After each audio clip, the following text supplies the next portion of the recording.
எனக்காக உங்களுடைய டைமை கொடுத்து இந்த வீடியோ பார்க்குறவங்க எல்லாருக்குமே ரொம்ப நன்றி. நான் முகி. நம்ம 11th எக்கனாமிக்ஸில் 8th லெசன் பார்த்துட்ருந்தோம்.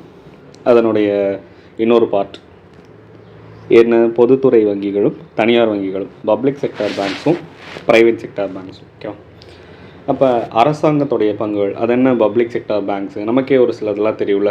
அப்போ நம்ம பேங்க்குக்கு போகிறோம் அப்படின்னா அங்கே இருக்கவங்க எல்லாருமே கவர்மெண்ட்டோடைய ஸ்டாஃப்ஸாக இருப்பாங்க. அப்போ அது எல்லாமே பப்ளிக் செக்டார் பேங்க்ஸாக தான் இருக்கும். ஒரு சில பேங்க்ஸ்லாம் ப்ரைவேட் செக்டார்ஸாக இருக்கும். நம்ம இப்போ ஒரு சில எக்ஸாம்பிள் கொடுத்துருக்காங்க. IDBI, State bank of India, bank of India, bank of Baroda, இதெல்லாம் வந்து ஒரு சில எக்ஸாம்பிள் கொடுத்துருக்காங்க. சரி, ஃபஸ்ட்டு என்ன அப்படின்னா என்ன, பப்ளிக் செக்டார் பேங்க்ஸ்னால் என்ன? அரசாங்கத்துடைய கவர்மெண்ட்டோடைய ஷேர் வச்சுக்கோங்களேன். Government hold the majority of share. Okay, அப்போ கவர்மெண்ட் வந்து அவங்க மெஜாரிட்டி ஆஃப் ஷேர் வச்சுருப்பாங்க. அதாவது சிம்பிளாக சொன்னால் 50% மேலே ஷேர் வச்சுருந்தாங்க அப்படின்னா அது பப்ளிக் செக்டார் பேங்க்ஸ். ஓகேவா? இப்போ எக்ஸாம்பிள் வந்து நமக்கு தெரிஞ்ச பேங்க்கே எடுக்கலாமே. நார்மலாக எஸ்பிஐ. ஓகேவா? நமக்கு எஸ்பிஐ வந்து ஸ்டேட் பேங்க் ஆஃப் இந்தியா. அப்போ 50% மேலே அவங்களுடைய பங்களிப்பு. இப்போ ஸ்கூல் புக்கில் என்ன கொடுத்துருக்காங்க, அரசாங்கத்துடைய பங்குகளை பெரும்பான்மையான கொண்ட வங்கிகள் பொதுத்துறை வங்கிகள். இப்போ எஸ்பிஐ தான் வந்து மிகப்பெரிய ஒரு பொதுத்துறை வங்கி அப்படின்னு சொல்கிறாங்க. 58% மேலே அதனுடைய ஷேர் வச்சுருக்காங்களாம். நம்ம படிச்சுருந்துருப்போம் 1955 எஸ்பிஐ பேங்க்கோட வருஷம். அதே மாதிரி பஞ்சாப் நேஷ்னல் பேங்க் அது கொடுத்துருக்காங்களா, 58.87. பஞ்சாப் நேஷ்னல் பேங்க்கில் 58.87 பங்கு ஷேர் வச்சுருக்காங்க. இது எக்ஸாக்டாக தேவையில்லை, இந்த மாதிரி ஒரு எக்ஸாம்பிள் கொடுத்துருக்காங்க. 50% மேலே அதனுடைய ஷேர் இருக்குது அப்படின்னு சொல்லிட்டு. இப்போ வழக்கமாக கவர்மெண்ட்டோடைய பப்ளிக் செக்டார் பேங்க்ஸில் எல்லாமே 50% மேலே கவர்மெண்ட்டோடைய ஷேர் இருக்கும். இதில் இப்படி தான் இருக்கணுமா அப்படின்னா கிடையாது. ஒரு சில சேஞ்சஸ் அப்பப்போ வந்து காலத்துக்கு தகுந்த மாதிரி இந்த பர்சன்டேஜில் மாற்றம் ஏற்படும். ஓகேவா? இது நிலையானதெல்லாம் கிடையாது. பப்ளிக் செக்டர் பேங்க்ஸை ரெண்டாக பிரிக்கிறாங்க. நமக்கு நாட்டுடைமையாக்கப்பட்ட வங்கிகள், அதாவது நேஷ்னலைஸ்டு பேங்க்ஸ். ரெண்டாவது ஸ்டேட்டுக்குன்னு பேங்க் இருக்குல்ல, அப்போ state banks and their association. ஓகேவா? அப்போ ஸ்டேட் பேங்க் அண்ட் தேர் அதோடைய கூட்டு நிறுவனங்கள், அசோசியேட்ஸ். ஓகே, அப்போ இது ரெண்டாக பிரிச்சுட்டாங்களா. நாட்டுடைமையாக்கப்பட்ட வங்கிகள் ஸ்டேட் பேங்க்கு, அதனுடைய அதே மாதிரி அசோசியேட்ஸு நாட்டுடைமையாக்கப்பட்ட வங்கிகள் அப்படின்னு சொல்கிறாங்க. புரியுதா? அப்போ நாட்டுடைமையாக்கப்பட்ட வங்கிகள் எல்லாமே, நேஷ்னலைஸ்டு பேங்க்ஸ் எல்லாமே கவர்மெண்ட்டே கட்டுப்படுத்தும். அப்போ அரசாங்கம் தான் அந்த மேலே அதீத அதிகாரம். அப்போ அவங்க தான் வந்து கண்ட்ரோலை வச்சுருந்துருப்பாங்க. ஓகே, எக்ஸாம்பிள் ஒரு சில எக்ஸாம்பிள் சொல்கிறாங்க. நம்ம SBI, state bank of India, அடுத்து PNB, Punjab national bank, bank of Baroda. இது என்னன்னு தெரியுதா? நம்ம பரோடா மன்னர்கள் ஹிஸ்ட்ரியில் படிச்சுருந்துருப்போம்ல. பரோடா மராத்தியர்களில் வந்து பிரிஞ்சிருப்பாங்க தனித்தனியாக, அதில் பிரிஞ்சவங்க தான் வந்து பரோடா. ஓகே, பரோடாவை படிச்சுருந்துருப்போம் மராத்தியர்களே. ஓகே, அடுத்து ஓரியண்டல் பேங்க். ஓரியண்டல்னால என்ன தான், ஈஸ்ட் சைடு, கிழக்கு பக்கம் அப்படின்னு அர்த்தம். இப்போ ஓரியண்டல் பேங்க். அதுக்கப்புறம் அலகாபாத். இது எல்லாமே வந்து பப்ளிக் செக்டார் பேங்க்ஸுக்கான ஒரு எக்ஸாம்பிள். இப்போ இவ்வளவு பேங்க்கை நேஷ்னலைஸ்டு பண்ணி அரசாங்கம் தன்னுடைய கட்டுப்பாட்டில் வச்சுருக்கு. ஓகேவா? அப்போ இருந்தாலுமே ஒரு சில நேரத்தில் அதனுடைய ஷேர்ஸை வந்து என்ன பண்ணுவாங்க, டிஸ்இன்வெஸ்ட்மெண்ட். ஆல்ரெடி நான் சொல்லியிருக்கேன், இது இப்படியே இருக்காது அப்படிங்கிறது. டிஸ்இன்வெஸ்ட்மெண்ட் அதாவது முதலீட்டு விலக்கழிப்பு. இப்போ அரசாங்கம் தன்னுடைய பங்குகளை வந்து ஷேர் வந்து விற்கிறாங்க, சேல் பண்ணுறாங்க அப்படின்னா அதனுடைய ஷேர் வந்து குறைஞ்சிக்கிட்டே போகும். அது ஒரு குறிப்பிட்ட காலம் அந்த பர்சன்டேஜ் குறையும் போது அது என்னவாயிடுது, அந்த கவர்மெண்ட் வந்து மைனாரிட்டி ஷேர் ஹோல்டர்ஸாக மாறிடுவாங்க, சிறுபான்மை பங்குதாரராக மாறிடுவாங்க. அதுதான் minority share holders. Okay, minority share holders 50% மேலே இருந்தால் தான் அது கவர்மெண்ட் பேங்க். புரிகிறதா? அப்போ இது என்னது, ப்ரைவேட்டைசேஷன் தான், தனியார் மயமாக்கல் கொள்கை தான். நமக்கு 91 அப்புறமே எல்பிஜி தானே நம்ம எக்கனாமி அப்படிங்கிறனால திரும்ப அதை சொல்லி தான் ஆகணும் இப்போ படிக்கிறது எல்லாமே. சரி, இதே மாதிரி தனியார் துறைகள் இருக்குது. டாப் 10 ப்ரைவேட் செக்டார்ஸ் கொடுத்துருக்காங்க பாருங்கள். KVB, Karur Vysya Bank, JNK Bank, அதுக்கப்புறம் Federal Bank, Axis Bank, HDFC இருக்குது, கோட்டக் மஹேந்திரா, ஐசிஐசிஐ, அடுத்து ING Bank, IndusInd Bank, Yes Bank, இந்த மாதிரி நிறையா சொல்லியிருக்காங்க. இந்த பேங்க்கில் எல்லாமே அப்போ ப்ரைவேட் செக்டார்ஸ்னால் என்ன? அப்போ ப்ரைவேட் செக்டார்ஸ் எல்லாமே தனியார் நிறுவனங்கள், ப்ரைவேட் கம்பெனியோ இல்லை பெரிய நிறுவனங்கள், பெரிய பெரிய கார்ப்பரேஷன் இந்த மாதிரி, இல்லை தனியார் வசம் ஏதோ இண்டிவிஜுவல் பர்சனோ கூட நடத்தலாம். நம்ம இந்தியாவில் மொத்தம் வங்கிகளில் 72.9% வங்கிகள் வந்து பொதுத்துறை வங்கிகளாக இருக்குது. அப்போ இந்தியாவில் உள்ள மொத்த வங்கிகளில் 72% வந்து பொதுத்துறை வங்கிகளாக தான் இருக்குது அப்படிங்கிறத சொல்கிறாங்க. மீதமுள்ளது எல்லாமே தனியார். அப்போ இதனுடைய அப்போதைய டேட்டா ஓகே, 27 பொதுத்துறை வங்கிகள், 22 தனியார் வங்கிகள் இருந்துச்சு. அப்போ ஒவ்வொரு பேங்க்கும் இது எல்லாத்துக்கும் தலைமை யார், ஹெட்டு யார்? அதாவது பேங்கர்ஸ் பேங்க் அப்படின்னு சொல்லுவாங்க. பேங்கர்ஸ் பேங்க், வங்கிகளின் வங்கி யார்? ஆர்பிஐ, தன்னுடைய ஆட்சி. அப்போ அவங்க தான் என்ன பண்ணுவாங்க, இந்த பணம் கொடுக்கறது, அதாவது என்ன பண்ணுவாங்க, இவங்க தான் கண்ட்ரோல் பண்ணுவாங்க. ஓகே, பெரிய பெரிய வங்கிகள் எல்லாத்தையும் சின்ன சின்ன வங்கிகளுக்கு நம்ம நிதி உதவி கொடுக்கறது, இந்த மாதிரி எல்லா விஷயங்களும் இவங்க தான் பார்த்துக்குவாங்க. ஓகே, அதாவது இந்த பேங்கர்ஸ் பேங்க் தான் வந்து ஆர்பிஐ தான் வந்து apex bank. Okay, apex bank இதுதான் உச்சபட்ச அதிகாரம் கொண்டது. இவங்க தான் வந்து என்ன பண்ணுவாங்க, ஃபண்டு கொடுக்கறது, லைசன்ஸ் கொடுக்கறது. எதுக்கு? எஸ்எஃபின்னு கொடுக்குறாங்களே, இது என்னென்னா ஸ்மால் ஃபினான்ஸ் பேங்க்குன்னு சொல்லுவாங்க. Small finance bank. அப்போ ஷேர் த ஃபண்ட்ஸ். ஓகே, ஃபண்டை வந்து ஷேர் பண்ணுறது, அதுக்கப்புறம் ஸ்மால் ஃபினான்ஸ் பேங்க்குக்கு வந்து லைசன்ஸ் கொடுக்கறது, இந்த மாதிரி. இதை சிம்பிளாக சொல்லப்போனால் இது ஒரு ரெகுலேட்டரி அத்தாரிட்டி கொண்ட ஒரு பேங்க். ஓகே, இப்போ ரெகுலேஷன் பண்ணுறது தான் இதனுடைய எஸ்பிஐயோடைய வேலை. ஓகே, மெயின் வேலை ரெகுலேஷன். அரசாங்கத்தோடைய நிதி ஆதாரத்தை பெருக்கும் முயற்சிக்கான ஊக்கி அப்படின்னு சொல்கிறாங்க. அது பெருசாக ஒன்றும் இல்லை. நமக்கு இந்த மாதிரி இருக்கிறனால தான் நமக்கு ஏர்டெல், ஒரு பெரிய பெரிய ப்ரைவேட் கம்பெனிஸ்லாம் வந்து லைசன்ஸ் வாங்கி தான் வந்து நடத்திட்டுருக்காங்க. நமக்கு ஏர்டெல், பேடிஎம் இந்த மாதிரிலாம் உருவாயிருக்கு. ஓகேவா, ப்ரைவேட்லாம். இப்போ இதில் என்ன பார்த்தோம், நமக்கு இந்தியாவில் மொத்த வங்கிகளில் 72.9% பொதுத்துறை வங்கிகளாக இருக்குது. மீதி இருக்கிறது எல்லாமே தனியார் துறைகளாக இருக்குது அப்படின்னு சொல்லிட்டாங்க. மொத்தம் 27 பொதுத்துறை இருக்குதுன்னு சொல்கிறாங்க. இது அப்போதைய டேட்டா. இப்போ எவ்வளோ இருக்குன்னா 12, 2025-26 படி 12 பொதுத்துறை நிறுவனங்கள் தான் இருக்குது. ஓகே, ப்ரைவேட் பேங்க்ஸு நிறையா இருக்கும், அதனுடைய கவுண்ட்டு தேவையில்லை. இப்போதைக்கு 12 இருக்குது அப்படிங்கிறத தெரிஞ்சு வச்சுக்கோங்க. இப்போ நான் சொல்கிறது கரண்ட் அஃபேர்ஸ் தான். சப்போஸ் நம்ம நான் எப்போ டேட்டானா 2025-26 படி தான் நான் சொல்லிகிட்ருக்கேன். இதுதான் இப்போதைக்கு ஸ்டாட்டிக் டேட்டா. அப்போ இது வந்து சேஞ்ச் ஆகும், ஃப்யூச்சரில் மாறலாம். அது எப்போ என்ன கரண்ட் அஃபேர்ஸ் வருதோ அதுக்கு தகுந்த மாதிரி நீங்கள் படிச்சுக்கோங்க. அப்போ வேறு என்ன பார்த்தோம், ரிசர்வ் பேங்க் தான் அப்பெக்ஸ் பேங்க்னு பார்த்தோம். Permits providing funds to bank, இவங்க தான் என்னது, மற்ற சின்ன சின்ன பேங்க்குகளுக்கு providing funds to the bank. அப்போ பணத்தை ஷேர் பண்ணுவாங்க. லைசன்சிங், எதுக்கு லைசன்சிங்? ஸ்மால் ஃபினான்ஸ் பேங்க்குக்கு. இது மூலியமாக அவங்கள கண்ட்ரோல் பண்ணுவாங்க, ரெகுலேட் பண்ணுவாங்க.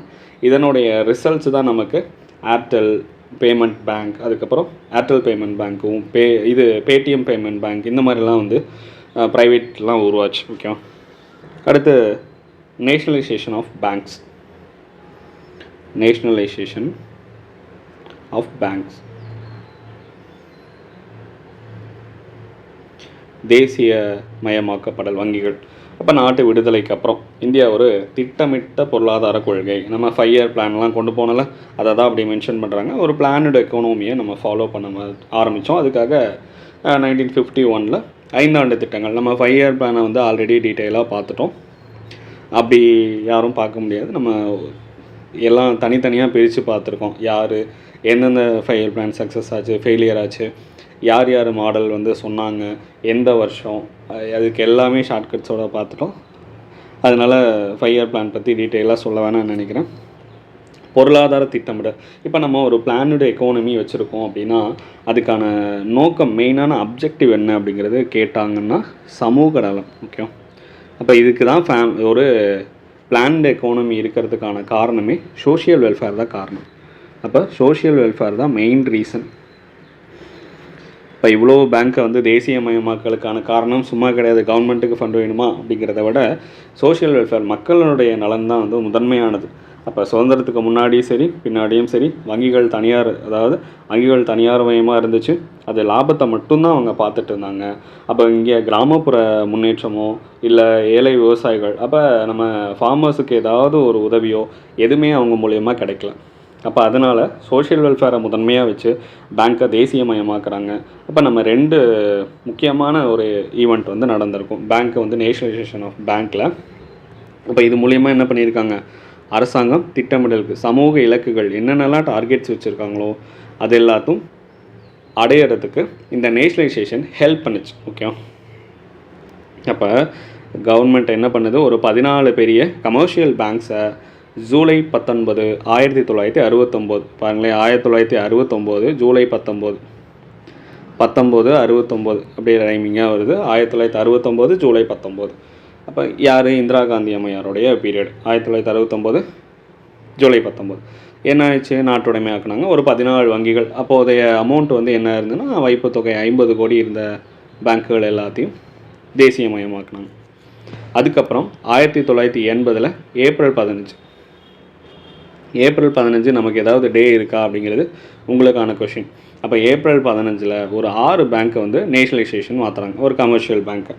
அப்போ இதுதான் ஒரு மிகப்பெரிய இந்த எக்கனாமிக் மிராக்கிள் அப்படின்லாம் நம்ம படித்து வந்திருப்போம்ல, கேள்விப்பட்டு வந்திருப்போம். அந்த மாதிரி வந்து மாற்றம், ஒரு பொருளாதாரத்தில் ஒரு புரட்சி நடந்தது எல்பிஜிக்கு அப்புறம். அப்படின்னா நம்ம எல்பிஜி பெரிய லெவலில் பார்ப்போம். அதே மாதிரி ஒன்று பொருளாதார புரட்சி அப்படின்னா நம்ம இந்த பேங்க்கை வந்து தேசியமயமாக்கி மக்களுக்கு வந்து உதவி பண்ணது தான். ஓகே, ரொம்ப முக்கியமானது ஒன்று இந்த 2 டேட்டாவும். ஓகே, இப்போ எதுக்காக இதனுடைய மெயினான அப்ஜெக்டிவ் என்ன, பேங்க்கை வந்து நேஷனலைசேஷன் மாற்றிட்டாங்க. அப்போ அப்ஜெக்டிவ் ஆஃப் நேஷனலைசேஷன் சொல்கிறாங்க. ஃபஸ்ட்டு எடுத்தவொடனே என்ன தான் சொல்லியிருக்காங்க, சமூக நலன். இப்போ சொன்னது தான். இப்போ ஃபார் எக்ஸாம்பிள் ஏதாவது ஒரு விவசாயி கடன் கேட்குறாங்கன்னு வச்சுக்கோங்களேன், ஒரு தனியார் பேங்க்குக்கு போய் தான் கடன் கேட்கணும். அப்போ கடன் கேட்கணுன்னா அவங்க என்னது, அதிகமான இன்ட்ரெஸ்ட் வைப்பாங்க. அந்த விவசாயிகள் கஷ்டப்படணும், திரும்ப கடன் கட்ட முடியாமல் போகும். அப்போ விவசாயிகள் தனியார் பேங்க்கிட்ட கடன் கேட்குறதுக்கே தயங்குவாங்க. அப்போ அந்த மாதிரி ஒரு காலகட்டத்தில் விவசாயிகளுக்கு கேட்டவுடனே கடன் குறைஞ்ச வட்டியில் கம்மியான இன்ட்ரெஸ்ட்டில் அவங்களுக்கு ஈஸியாக கடன் கிடைக்கிறதுக்கான ஒரே வழி நமக்கு வங்கிகள் எல்லாமே அரசு கிட்ட இருந்துச்சு அப்படின்னா ஈஸியாக அவங்களுக்கு தேவையான கடன் வாங்கிக்கலாமா. அப்போ சின்ன சின்ன அக்ரிகல்ச்சரல் பண்ணுறவங்க, சின்ன சின்ன காட்டேஜ் இண்டஸ்ட்ரீஸில் இருக்கவங்க, சிறு தொழில் பண்ணுறவங்க, இந்த ஸ்மால் மைக்ரோ இந்த மாதிரி இருக்கிறவங்களுக்கு எல்லாமே முக்கியமாக கடன் கொடுக்கறதுக்காக தான் நிதி தேவை இருந்துச்சு. அப்போ அவங்களுக்காக கடன் கொடுத்து அவங்க கேட்குறதுக்கு தயங்காமல் கம்மியான இன்ட்ரெஸ்ட்டோட கடன் கொடுக்கறதுக்கான முதன்மையான நோக்கம்தான் வந்து இந்த பேங்க்கை வந்து நாட்டுடைமையாக்குனது. 2வது, அந்த நாட்டுடைமையாக்கப்பட்ட வங்கிகள் எல்லாமே எப்படி தான் இருந்துச்சு, டு கண்ட்ரோல் த ப்ரைவேட் மோனோபாலிஸ்ன்னு சொல்கிறாங்க. அப்போ தனியார் முற்றுரிமை அதிகமாக இருந்துச்சு. Okay, to control the private monopolies, private monopolies. அப்போ அவங்க மட்டுமே முற்றுரிமை, தனியார் வங்கிகள் மட்டுமே முற்றுரிமை பண்ணிகிட்டு இருந்தாங்க. அப்போ அதையே முற்றிலும் குறைக்கிறதுக்காக, அப்போ ஒரு சின்ன, அதாவது ஒரு பணக்கார குடும்பம் இருக்குதுன்னு வச்சுக்கோங்க, அவங்க மட்டும்தான் அந்த வங்கிகளை தன்னுடைய கட்டுப்பாட்டில் வச்சுருந்து அவங்க கட்டுப்பாட்டில் வச்சுருக்கிறது தடுத்து சமுதாயத்துக்கும் ஹெல்ப் பண்ணணும், கிராமப்புறங்களுக்கும் தேவையான உதவிகள் பண்ணணும், சமூகத்தில் தேவையான பகுதிகளுக்கு கடன் கொடுக்கணும் அப்படிங்கிறதுக்கான ஒரு பெரிய உதவி தான் இந்த வங்கிகள் நாட்டுடைமையாக்குனது. 3வது, கிராமப்புற வளர்ச்சி, ரூரல் டெவலப்மெண்ட்.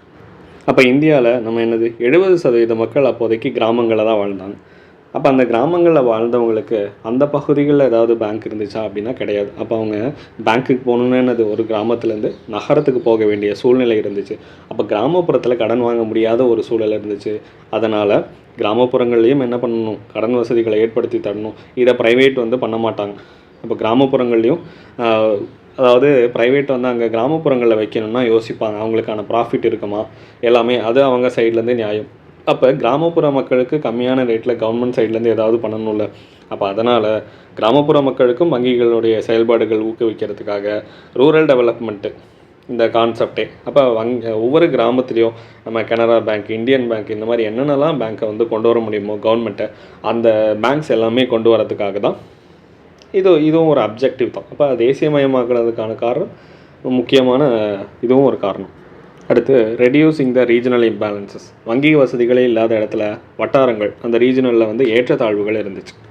அப்போ அந்த ஏற்றத்தாழ்வுகளை குறைக்கிறதுக்காக வங்கிகளை தேசியமயமாக்குனது. அதான் சொன்னோம்ல, முன்னாடிலாம் பேங்க்குக்கு போகணுன்னா வந்து நகரத்துக்கு தான் போக வேண்டி இருந்துச்சு. இப்போ வங்கிகள் இல்லாத கிராமங்கள், இந்த மாதிரி ஒவ்வொரு ஊருக்கும் ஒரு கிராமத்துடைய வங்கி, அந்த வங்கி கீழே வந்து தொடங்கியிருப்பாங்க. அடுத்து எக்ஸ்பேன்ஷன் ஆஃப் பேங்க் பிரான்ச்சஸ்.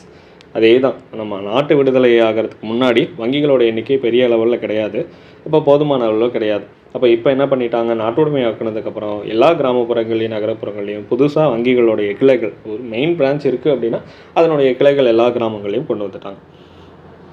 அடுத்து நமக்கு landing to private sectors.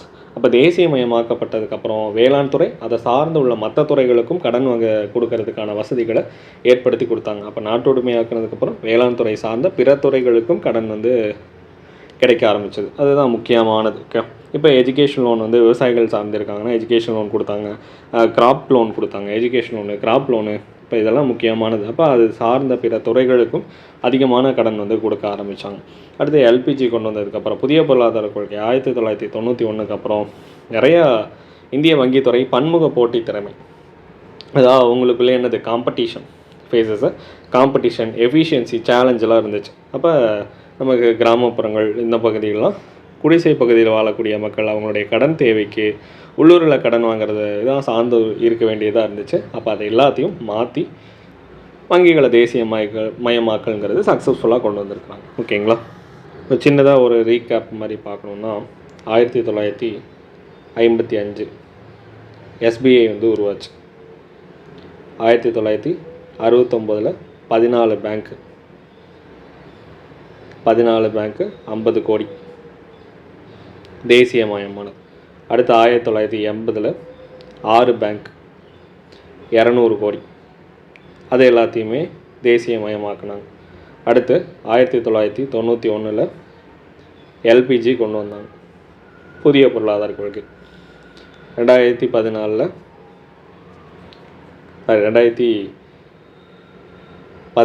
to 17 மெயினாக 17 ரேஞ்சில் நிறையா பேங்க்ஸில் வந்து 2017 தான் சேஞ்சஸ் வர ஆரம்பிச்சது. 2020 வரைக்கும் நடந்துச்சு.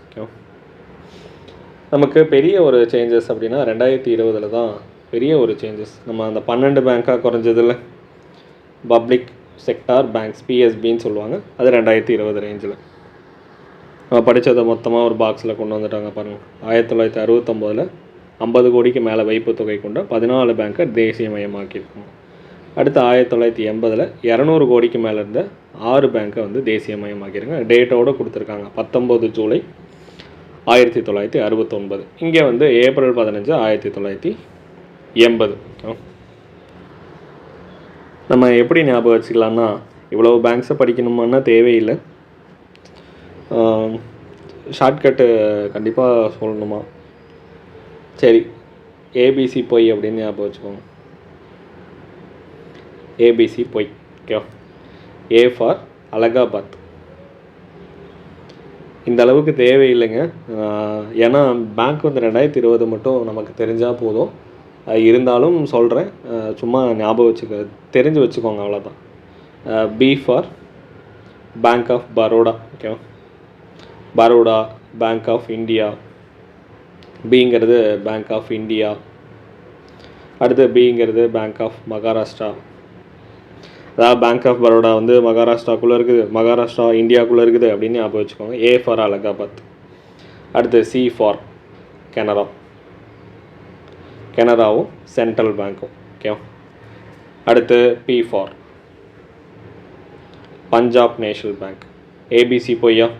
You for united bank. இன்னொன்று யூனியன், யுனைடெட் யூனியன் எல்லாம் ஒரே மீனிங் தான். அதுக்கப்புறம் UCO bank. Okay, UCO bank. B for I for U for. அடுத்து அதாவது ஏபிசி பொய்ன்னு ஞாபகம் வச்சோமா, அப்போ ஐங்கிறது இந்தியன் பேங்க்கு. அதுக்கப்புறம் இந்தியன் ஓவர்சீஸ் பேங்க். ஓகே, இப்போ ஏபிசி பொய். A for Allahabad, B for bank of Baroda, bank of India, bank of Maharashtra. Baroda மகாராஷ்டிராக்குள்ளே இருக்குது, மகாராஷ்டிரா இந்தியாவுக்குள்ளே இருக்குதுன்னு நம்ம ஞாபகம் வச்சுக்குவோம் ஷார்ட்கட்டுக்காக. அடுத்து சி ஃபார் கனரா சென்ட்ரல். ஓகேவா, அதுக்கப்புறம் கனரா சென்ட்ரல் ஞாபகம் வச்சுக்கலாமா. அடுத்து P for Punjab national bank, U for United, union, UCO எல்லாமே ஒரே மீனிங் தான். அடுத்து I for Indian bank, Indian overseas bank. Okay, இதுதான் அந்த 14 பேங்க். அடுத்து ஒரு 6 பேங்க் ஏப்ரல் 15 1980 6 பேங்க் வந்து பண்ணாங்க. இதை என்ன பண்ணிக்கலாம், VOC கப்பல் விட்டாரா 1906 அக்டோபர் 16 கப்பல் விட்டுருப்பார். அப்போ நிறையா ஃபண்டெல்லாம் கலெக்ட் பண்ணியிருந்திருப்பாங்க. அப்போ VOCகிட்ட கப்பல் வாங்குறதுக்கு பேன் கார்டு கேட்குறாங்க அப்படின்னு ஞாபகம் வச்சுக்கோங்க. அப்போ V ஃபார் அது Vijaya bank, O for oriental bank, ஆங்கிலேயருக்கு எதிரான ஈஸ்ட் இந்தியன் கம்பெனிக்கு எதிராக ஓரியண்டல் பேங்க். அடுத்து என்ன வாங்குறாரு, கப்பல் புதுசாக தானே வாங்குறாரு, அப்போ நியூ. ஓகே, புது கப்பல். அடுத்து கம்பெனி, இது ஒரு ப்ரைவேட் கம்பெனி தானே, கார்ப்பரேஷன் எப்படினாலும் எடுத்துக்கோங்க. கார்ப்பரேஷன்ட்ட பெர்மிஷன் வாங்குறாங்க அப்படிங்கிறது ஞாபகம் வச்சுக்கோங்க. ஏன்னா அப்போதைய மெட்ராஸ் வந்து கார்ப்பரேஷன் தான். அதுக்கப்புறம் இவர் வந்து பஞ்சாப் சிந்து நதியில் தான் கப்பல் விடணும்னு ஆசை. ஆனால் என்ன பண்ணிட்டாங்க, ஈஸ்ட் இந்தியன் கம்பெனி, அந்த oriental bank of commerce East Indian company தடுத்ததுனால ஆந்திரா வரைக்கும் தான் கப்பல் போச்சு. நமக்கு ஆக்சுவலாக தூத்துக்குடி டு கொழும்பு, ஆந்திராவிலேருந்து ஈஸ்ட் சைடு கடற்கரையில் தானே நமக்கு ஆந்திரா இருக்குது. அப்போ ஆந்திரா சைடில் ஞாபகம் வச்சுக்குவோம். ஓகேவா. அப்போ VOCகிட்ட பேன் கார்டு கேட்டாங்க.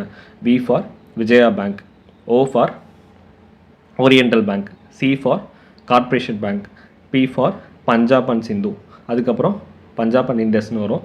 A ஃபார் ஆந்திரா பேங்க், அதுக்கப்புறம் N for new bank of India. இது நம்ம அதில் ஒரு டேரக்டராக தானே விஜயராகவாச்சாரி இருப்பார். ஓகேவா, அந்த கப்பலில் ஒரு டேரக்டராக விஜயராகவாச்சாரி இருப்பார். பஞ்சாப் சிந்து இது ஞாபகம் வச்சுக்கலாம். சிந்து நதியிலிருந்து கப்பல் விடணும்னு ஆசை. ஓரியண்டல் பேங்க் ஆஃப் காமர்ஸ் அப்படின்னா ஈஸ்ட் இந்தியன் கம்பெனிக்கு எதிராக விட்டது. புது கப்பல் தான் வாங்குறாரு, அதனால் நியூ பேங்க் ஆஃப் இந்தியா. கார்ப்பரேஷன்ட்ட பெர்மிஷன் வாங்கணும். அதுக்கப்புறம் ஆந்திரா. ஓகே, இது இவ்வளோ ஞாபகம் வச்சுக்குவோம். ஓகே, சிம்பிளாக இது போதும். இந்தளவுக்கு நம்ம டெப்த்தாக தேவையில்லை. நான் எதுக்கும் சரி ஆட் ஒன் அவுட்டு கேட்டுட்டாங்கன்னா என்ன பண்ணுறது அப்படிங்கிறதுக்கு, ஏன்னா box data odd one out கேட்டுட்டாங்கன்னா என்ன பண்ணுறது, அப்போ ஈஸியாக ஒமிட் பண்ணுறதுக்காக மட்டும்தான் இந்த ஷார்ட்கட் சொல்கிறேன். இன்னும் ஒரு சில பேங்க்லாம் நமக்கு மெர்ஜ் பண்ணாங்க அப்படின்னு சொல்லி பார்த்தோம்ல. அப்போ பஞ்சாப் நேஷ்னல் பேங்க்கோட oriental bank of commerce united, Punjab தானே அப்போதைக்கு என்ன பண்ணிட்டாங்க, பிரிட்டிஷ் வந்து பிரித்து நம்ம யூனிட்டியை வந்து அழிக்கணும் அப்படிங்கிறதுக்காக பிரித்து விட்டாங்க. நமக்கு எந்த சைடு கிடச்சிது, ஈஸ்ட் பஞ்சாப் தானே கிடச்சிது. அதனால ஓரியண்டல் பேங்க்கு யுனைடெடுக்காக. ஓகே, அப்போ பஞ்சாப் நேஷ்னல் பேங்க்கு ஓரியண்டல் யுனைடெட். ஓகே, இப்போ பஞ்சாப் நேஷ்னல் பேங்க்கோட ஓரியண்டலும் யுனைடெடும் இணைஞ்சிருச்சு. நம்ம கண்ணு தானே சிமிட்டோம். அப்போ கண்ணை சிமிட்டுறது கனரா சிண்டிகேட் அப்படிங்கிறது ஞாபகம் வச்சுக்கோங்க. கண்ணை சிமிட்டிகிட்டே இருப்போம். அப்போ கனரா சிண்டிகேட். ஆந்திரா யூனியன் என்ன ஆயிடுச்சு, ஆந்திரா யூனியன் கார்ப்பரேஷன் ஆயிடுச்சு அப்படின்னு ஞாபகம் வச்சுக்கோங்க. அப்போ ஆந்திரா வங்கி, அதாவது யூனியன் பேங்க் ஆஃப் இந்தியாவோட யூனியன் அதுதான் இணைக்கிறாங்க. எது இணையுது, ஆந்திராவும் கார்ப்பரேஷன் வங்கின்னு இது. அப்போ ஆந்திரா யூனியன் வந்து கார்ப்பரேஷனாக மாறிடுச்சு, ஆந்திரா கார்ப்பரேஷனாக மாறிடுச்சு. ஓகே, யூனியனாக இருந்த ஆந்திரா, அதாவது யூனியன் அப்படிங்கிறது ஞாபகம் வச்சுக்கோங்க. ஆந்திரா என்ன ஆயிடுச்சு, கார்ப்பரேஷனாக மாறிடுச்சு. அடுத்து நம்ம இந்தியானாலே அழகு தான். அப்போ அலகாபாத். ஓகே, இந்தியன் பேங்க்கு அலகாபாத்தோட மெர்ஜ் ஆயிடுச்சு. இப்போ வஉசிக்கிட்ட பேன் கார்டு கேட்டாங்க 1906 அக்டோபர் 16. இதே 1906 அக்டோபர் 16னா 6 பேங்க்குக்காக சொன்னேன். சரி, அந்த டேட்டாவும் அப்படியே கனெக்ட் பண்ணி இதோட படிச்சிடலாம். அது எப்படி பாருங்கள், எல்லாமே கனெக்ட் ஆகிடுச்சு. விஜயராகவாச்சாரியா ஒரு டேரக்டராக இருந்தார். ஓரியண்டல் ஆங்கிலேயருக்கு எதிராக ஈஸ்ட் இந்தியன் கம்பெனிக்கு எதிராக தான் வந்து கப்பல் விட்டார். கார்ப்பரேஷன்ட்டு பெர்மிஷன் வாங்கணும், புது கப்பல் தான் வாங்கினார். ஆந்திராவிலிருந்தால் கப்பல் விடுற மாதிரி ஆயிடுச்சு கடைசியில் அப்படின்னு ஞாபகம் வச்சுக்கலாம். சிந்து நதியில் விடணும்னு ஆசை அவருக்கு. ஓகேவா. இங்கே என்னது bank national bank, Punjab national bank வந்து எது ஓரியண்டலும் என்னென்ன சேர்ந்துச்சு, பஞ்சாப் யுனைடெட் பேங்க்கும் சேர்ந்துருச்சு. ஓகேவா. அதுக்கப்புறம் கண்ணை தான் சிமிட்டுவான், கனரா பேங்க்கு சிண்டிகேட்டு. அதுக்கப்புறம் இந்தியா அழகாக இருக்குது. அப்போ இந்தியன் பேங்க்கோட அலகாபாத்து. யூனியன் எது யூனியன், ஆந்திரா தான் யூனியனாக இருந்துச்சு. அதுக்கப்புறம் கார்ப்பரேஷனாக மாறிடுச்சு. ஓகேவா. இவ்வளோ தான் சிம்பிள் இந்த பாக்ஸ் டேட்டா. இதுதான் நம்ம ரொம்ப கஷ்டமாக வந்து ஃபீல் பண்ணி இந்த ஒரு சின்ன ஈஸியான லெசனை கஷ்டமாக நம்ம பார்க்கணும். எவ்வளோ படிக்கிறோம், எவ்வளோ டைம் படிக்கிறோம் அப்படிங்கிறதெல்லாம் நமக்கு முக்கியம் கிடையாது. அதாவது ஒரு சிலர் சொல்லுவாங்க 10 மணி நேரம் படிக்கிறேன், 20 மணி நேரம் படிக்கிறேன்லாம் கணக்கெலாம் கிடையாது. நம்ம எப்படி அதை அப்ரோச் பண்ணுறோம், நம்ம எவ்வளோ சிம்பிளாக எளிமையாக ஒரு டைம் படித்தாலுமே ரொம்ப சிம்பிளாக கான்செப்டை ஞாபகம் இருக்க மாதிரி ஒரு ஷார்ட்கட்ஸோ இல்லை ஏதோ நிமோனிக்ஸோ அந்த மாதிரி ஏதோ ஒன்று போட்டு நம்ம ஞாபகம் வச்சுக்கிறோம் அப்படிங்கிறது தான் மேட்டர். ஓகே, நம்ம எவ்வளோ நேரம் படிக்கிறதுங்கிறது முக்கியம் கிடையாது, எப்படி படிக்கிறோங்கிறது தான் முக்கியம். நம்ம வே ஆஃப் அப்ரோச் எப்படி இருக்குது, நம்மளுடைய பெர்ஸ்பெக்டிவில் அந்த லெசனை எப்படி பார்க்குறோங்கிறது மட்டும்தான் இம்பார்ட்டன்ட். ஸோ அந்த நிறையா பேர் சொல்லுவாங்க, நம்ம நல்லா படிச்சுட்ருப்போம், கரெக்டாக ஒரு பிளான் போட்டு இப்படி தான் படிக்கணும் அப்படின்னு நம்ம படிச்சுட்ருப்போம். அந்த மழை பெஞ்சாலாம் முளைக்குள்ள விஷ காளான்கள், அந்த மாதிரி நிறையா புது விஷ காளான்கள்லாம் நம்மளை சுற்றி முளைக்கும். நிறையா முட்டு பாய்ஸ்லாம் வருவாங்க, இது இப்படி படிக்கக்கூடாது, இவ்வளோ நேரம் படிக்கணும், ஒரு நாளைக்கு காலையிலேருந்து 10 மணி நேரம் நைட்டு வரைக்கும் படிக்கணும், அப்படி ஏர்லி மார்னிங் ஸ்டார்ட் பண்ணணும், அப்படியே நைட்டு வரைக்கும் படிச்சுட்டே இருக்கணும் அப்படிலாம் சொல்லுவாங்க. அந்த மாதிரிலாம் கிடையாது. படிக்கணும் தான், எப்போ, ஆனால் எப்படி படிக்கணும், ஃபஸ்ட் டைம் படிக்கும்போது தெளிவாக கான்செப்டை நம்ம இப்படி படிக்கிறோம், கனெக்ட் பண்ணி அந்த மாதிரி கனெக்ட் பண்ணி சிம்பிளாக படித்து முடிச்சிடணும். நமக்கு என்ன டைம் கிடைக்குதோ அந்த டைமில் படித்து முடிச்சிடணும். ஸோ அந்த மட்டும் பாய்ஸ் சொல்கிறதெல்லாம் கேட்காம நம்ம வே ஆஃப் அப்ரோச் தான் முக்கியமே தவிர டைமிங் முக்கியம் கிடையாது. புரியுதா? அதை மட்டும் ஞாபகம். ஸோ நம்மளை சுற்றி எவ்வளோ விஷ காளான்களோ ஸ்லோ பாய்சன்ஸோ இல்லை நெகட்டிவ் நாரதரோ முட்டு பாய்ஸோ எத்தனையோ பேர் இந்த மாதிரி நெகட்டிவாக வரலாம். ஆனால் யார் வந்தாலுமே நம்ம பாசிட்டிவ் அப்ரோச்சோட நம்மளுடைய பெர்ஸ்பெக்டிவை மாற்றிக்கணும். இதே மாதிரி தான் படிக்கிறதும், லெசன்ஸை இப்படி தான் அப்ரோச் பண்ணணும், இப்படி தான் படிக்கணும். அதை விட்டுட்டு லெசன் அப்படியே எடுத்து புக்கில் இருக்கிறதே எவ்வளோ டைம் படித்தாலும் நம்ம எக்கனாமிக்ஸ் மட்டும் நான் சொல்லலை, இதே பாலிட்டி இன்னும் சூப்பராக படிக்கலாம். பாலிட்டியும் நம்ம பார்ப்போம். இதில் நம்ம வே ஆஃப் அப்ரோச் தான் இருக்குது, எப்படி அந்த லெசனை டீல் பண்ணுறோம் அப்படிங்கிறது தான் இருக்குது. ஸோ இந்த மாதிரி ரொம்ப சிம்பிளாக அந்த லெசனை பார்க்கலாம். நம்ம எல்லா சப்ஜெக்ட்டும் இதே மாதிரி தான். எக்கனாமிக்ஸ் மட்டுமே பெரிய கஷ்டமான சப்ஜெக்ட்லாம் கிடையாது. இருக்கிறதுலே ஈஸியான சப்ஜெக்ட் எக்கனாமிக்ஸ் தான். என்னுடைய ஃபேவரெட்டும் எக்கனாமிக்ஸ் அண்ட் சோஷியல் இஷ்யூ தான். நிறைய பேர் பாலிட்டி அப்படின்லாம் சொல்லுவாங்க. பாலிட்டிலாம் நான் பாலிட்டி தான் பிடிக்கும். இருந்தாலும் ஈஸியாக அண்டர்ஸ்டாண்ட் பண்ணுறது, நம்மளுடைய டே டு டே லைஃபோட ரிலேட் பண்ணுறது நமக்கு எக்கனாமிக்ஸும் சோஷியல் இஷ்யூஸ் தான். ஓகேவா?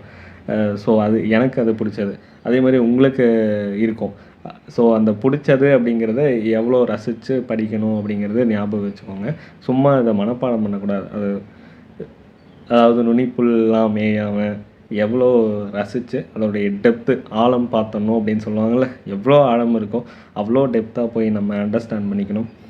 அதுதான் டீப் அனலைசிஸ்ங்கிறது. அதுதான் ஒரு கண்டென்ட் எடுத்தோன்னா அதோடைய 360 டிகிரியும் நம்ம அந்த அப்ரோச்சில் தான் பார்க்கணும். இது ஏன் நடந்துச்சு, எதுக்காக நடந்துச்சு, அதோடைய பேக்ரவுண்ட் ஸ்டோரி என்ன, இப்போ கரண்ட்டில் எப்படி போயிட்டுருக்கு, இதை எதோட கனெக்ட் பண்ணி நம்ம ஞாபகம் வச்சுக்கலாம். இப்போ எனக்கு தெரியாது, இதெல்லாம் இப்போ தான் ஜஸ்ட்டு யோசிக்கிறது தான். நான் படிக்கும்போது இப்படியெல்லாம் படிக்கல. நான் இந்த 6 நம்பர் பார்த்தோன்னே எனக்கு எதுவுமே ஞாபகம் வரல. சரி விஓசின்னு இதோடைய ஃபஸ்ட் லெட்டர்ஸ்லாம் வச்சு மெர்ஜ் பண்ணி பார்த்தா விஓசி அப்படின்னு கிடச்சிது. ஸோ அதை வச்சு விஓசியா அப்போ 6 எங்கேயாவது ரிலேட் பண்ண முடியுமா அப்படின்னா, விஓசி கப்பல் விட்டது 1906 அக்டோபர் 16. சரி, அதோட ரிலேட் பண்ணிக்கலாமே. அதுக்கப்புறம் யோசிச்சது தான் இந்த விஜயராகவாச்சாரி அதில் டேரக்டராக வருவார்ல, அப்போ கப்பல் புதுசாக கிடைக்கும்ல, கார்ப்பரேஷனில் பெர்மிஷன் வாங்கணும்ல. சரி, நம்ம தூத்துக்குடி டு கொழும்பு, இதை நம்ம பஞ்சாப் டு சிந்துன்னு வச்சுக்கலாம். இந்த மாதிரி மாற்றினது தான், இவ்வளோ தான். இந்த மாதிரி அப்ரோச்சை ஃபாலோ பண்ணுங்கள். இன்னொன்று சொல்லி ஆகணும், எனக்கு இந்த மாதிரி படிக்கும்போது வளவலன்னு பேசுகிறதே சுத்தமாக பிடிக்காது. என்ன பண்ணுறது, சொல்லணும்னு நினச்சது எல்லாமே சொல்லிட்டேன். உங்களுடைய டைம் வேஸ்ட் பண்ணியிருந்தா சாரி. நான் அதனால தான் டேரெக்டாக முன்னாடி எனக்கு இந்த இன்ட்ரொடக்ஷன் சொல்கிறது அதெல்லாம் வராது. டேரெக்டாக கண்டென்ட்டுக்குள்ளே போகணும் தான். நிறைய பேர் சொல்லியிருக்கிறாங்க, ஃபஸ்ட்டு இனிஷியலாக விஷ் பண்ணிட்டு ஸ்டார்ட் பண்ணுவோம், இந்த மாதிரிலாம் எனக்கு சொல்லியிருக்காங்க. ஸோ நான் என்னென்னா அது கூட ஒரு டைம் வேஸ்ட்டாக பார்க்குறேன். இப்போ பேசுனது டைம் வேஸ்ட் மாதிரி தான் எனக்கு தோணுது.